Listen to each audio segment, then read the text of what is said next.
Shalom, soyez tous bénis dans le nom de Jésus-Christ. Nous avons passé le cap de l'année 2025. Nous sommes en plein dedans et on tenait une fois de plus à vous renouveler nos meilleurs vœux pour l'année 2025.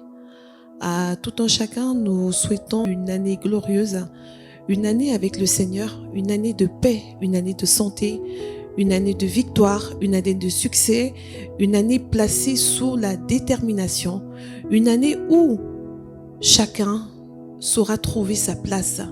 C'est pourquoi, comme premier message de l'année, l'Esprit nous a guidés, nous a insufflé une pensée qui est de savoir quelles sont les raisons pour lesquelles certaines personnes dans la vie sont bénies et pourquoi d'autres ne sont pas bénies. De la même manière, il y a certaines personnes qui sont plus favorisées que d'autres, tandis que d'autres le sont moins. Dis-toi, mon frère, ma sœur, que si tu as été béni dans la vie par Dieu, c'est parce qu'il a un plan qu'il veut accomplir avec toi. Dieu fait ce qu'il dit et il dit aussi ce qu'il fait. C'est pourquoi, mon frère, ma sœur, dans la vie en général, je t'invite à respecter les lois, les commandements et les ordonnances de Dieu.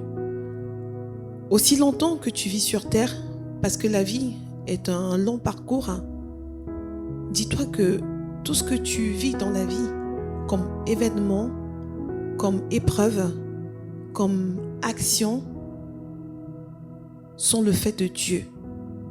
Dieu est au centre de tout. Dieu est le créateur du ciel et de la terre et de tout ce qui s'y trouve. Tu dois toujours te rappeler, mon frère, ma sœur, que Dieu, s'il t'a béni, s'il t'a gracié, s'il t'accorde des faveurs, ce n'est pas uniquement pour toi. Dieu va te bénir dans la vie parce qu'il veut que tu puisses bénir d'autres personnes. Tu dois toujours garder à l'idée que quand Dieu te bénit, c'est pour que tu sois un canal de bénédiction pour d'autres personnes.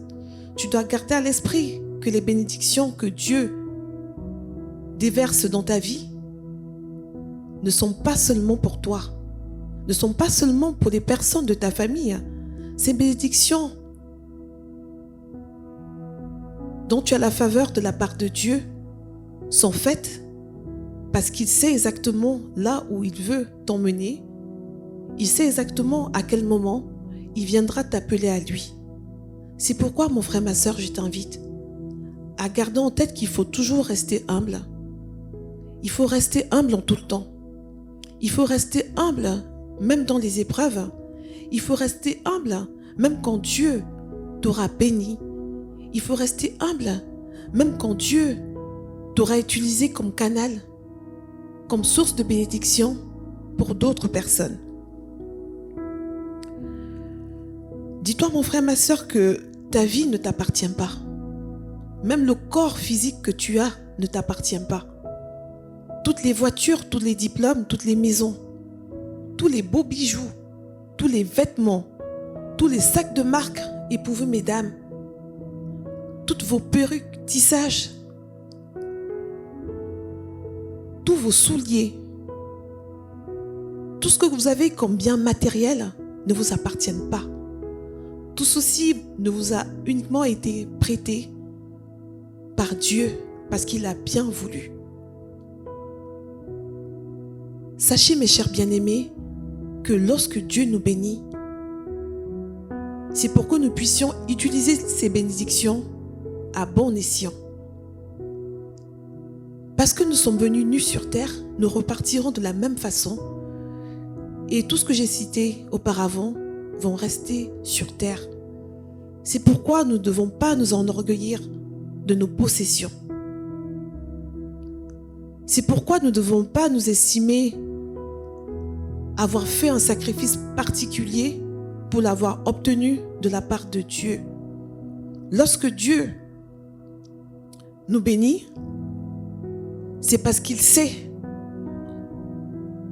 qu'il va, à côté de ces bénédictions-là, attendre beaucoup de notre part.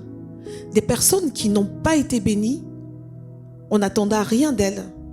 Tandis que plus tu auras été béni, sache que plus aussi on attendra de toi. Il est dit dans la Bible que l'humilité précède la gloire.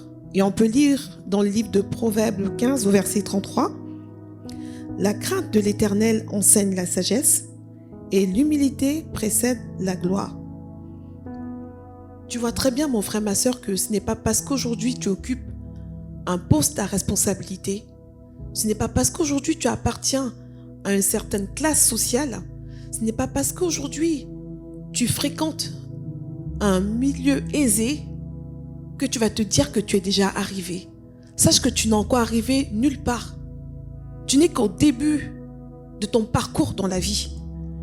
Ce n'est pas parce que tu es marié que tu vas te moquer de la femme célibataire.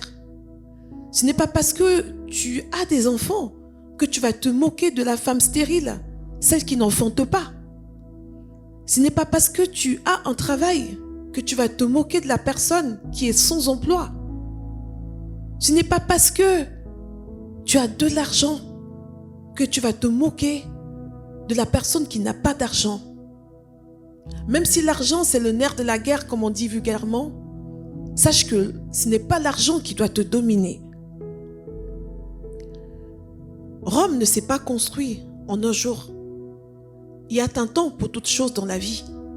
Si tu es arrivé là où tu es aujourd'hui, c'est parce que tu as fait ton bonhomme de chemin.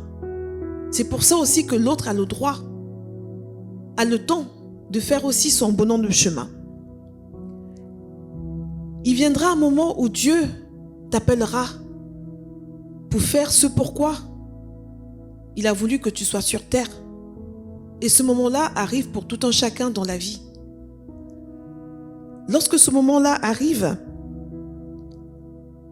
même sans que tu ne fasses un effort certain, Dieu viendra te rappeler le but de ta venue sur terre. Ce n'est pas parce que aujourd'hui tu es heureux dans ton ménage, ce n'est pas parce que tu nages en plein bonheur et que ton frère ou ta sœur est triste, ou que ton frère ou ta sœur ne vit pas des moments heureux en mariage, que tu vas te dire que tu es supérieur à ton frère ou à ta sœur.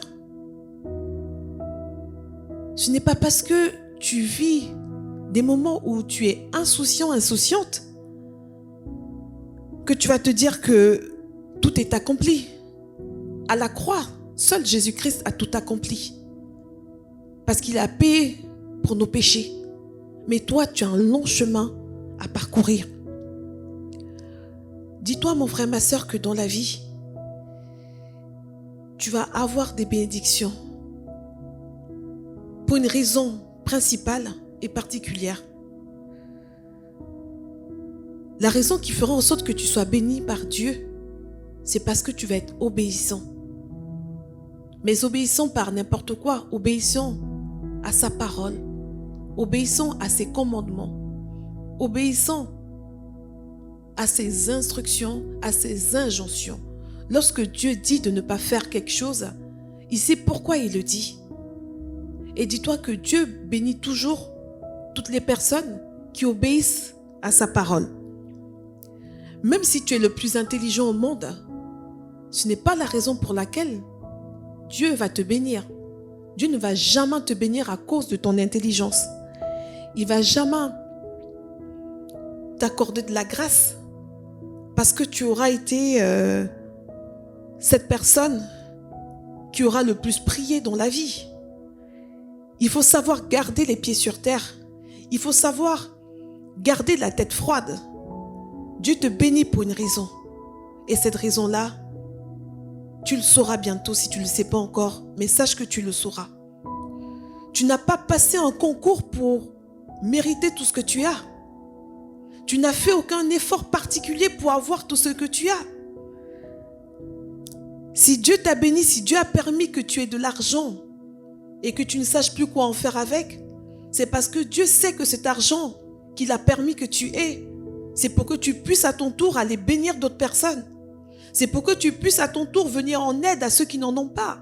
C'est pour que tu puisses à ton tour aussi payer des études à des personnes dont les parents ne sont pas favorisés.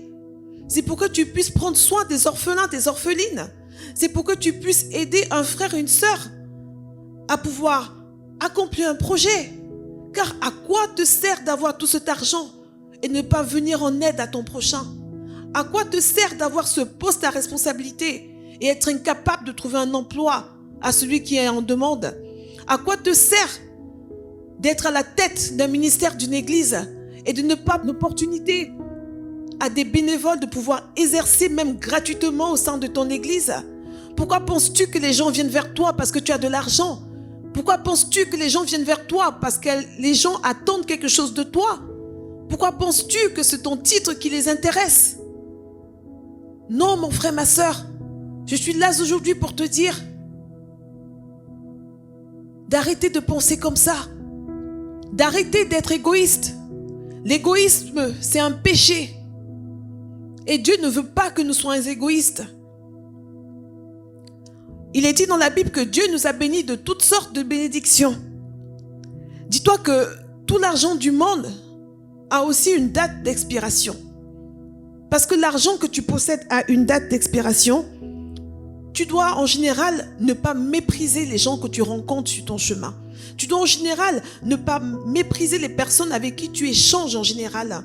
Car dis-toi que si un jour il y a un complot contre toi, parce que des personnes intercèdent, parce que des personnes t'apprécient, parce que des personnes prient pour toi, elles seront prêtes à prendre des balles à ta place. Elles seront prêtes à venir dénoncer le complot qui se prépare dans le noir contre toi. Mais si tu es un être arrogant, si tu es un être méprisant, si tu es un être qui croit qu'il est arrivé parce qu'il se dit que j'ai plus que l'autre, penses-tu que ces personnes qui intercèdent pour toi ou qui peuvent intercéder pour toi le feront? Non, mes chers bien-aimés. Dans la vie, apprenons à être humbles. Apprenons à être humains. Apprenons à garder notre caractère humain envers des personnes qui sont en dessous de nous. Que tu sois un employeur vis-à-vis de tes employés, il faut savoir être humble. Il faut savoir respecter l'autre. Ce n'est pas parce que tu es le chef, ce n'est pas parce que tu es la maîtresse de maison que tu vas te permettre de jeter n'importe quoi par terre. Parce que tu te dis que ta ménagère est là pour faire ce pourquoi tu la payes.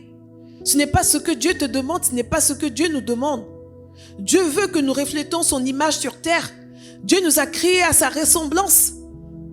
En tant que issus de Dieu, en tant que créature venant de lui, nous devons refléter sa gloire.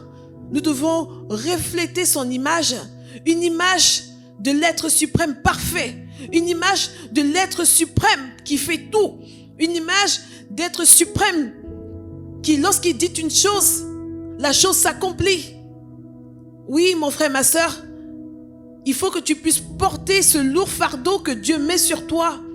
Car la bénédiction qui vient de lui n'est pas pour toi seulement. Lorsque Dieu te bénit, retiens, mon frère, ma sœur, que chaque fois qu'il va te bénir, c'est pour deux raisons. Il te bénit pour que tu puisses exercer la bénédiction au niveau de ton ministère, d'une part, mais d'autre part, que tu puisses utiliser cette bénédiction pour les autres. C'est pourquoi, mon frère, ma sœur, tu dois toujours pouvoir garder les pieds sur terre. Tu dois toujours pouvoir ne pas te sentir pousser des ailes parce que tu es arrivé à un niveau que jamais tu aurais cru que tu arriverais. Car tout ce qui se fait sur terre, tout ce qu'il y a comme résultat, c'est uniquement pour glorifier Dieu. Si tu n'es pas en mesure de glorifier Dieu, de le magnifier dans ta vie, dis-toi que ces bénédictions dont tu jouis aujourd'hui, elles pourront partir. Car je t'assure, oui, tu peux perdre tes bénédictions.